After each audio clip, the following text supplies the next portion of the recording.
जय जगन्नाथ। जदि आम पाखे जातक अच्छी आम केमी सहज और सरल उपाय जापर आम क्यों रंगर वस्त्रटी शुभ आ कौ बार बा कौ ग्रहटी आम भल बहुत सहज और सरल भाव में आज सकाଳେ मुझे गोटे चित्र कली देखूँ यहाँ गोटे कुंडली सदृश चित्र होती प्रत्येक व्यक्ति जातकटी यही भाव में हो 12टा घर थी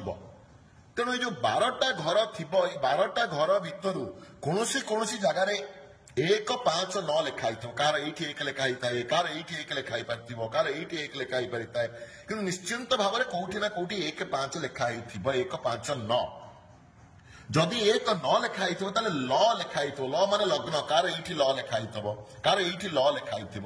तेणु जो ल लिखाई से गणवे आप मन कर ये ल लिखाई तेणु ये गणवे 1 2 3 4 5 6 7 8 9 तेणु 1 5 9 लिखाई स्थान देखी दिंतु ये चित्र कौ रंग लिखाई कौ ग्रह लिखाई बहुत सहज भल लगे शेयर करेंगे लाइक करेंगे उत्साहित कले छोट छोट वीडियो आप प्रस्तुत करूँ।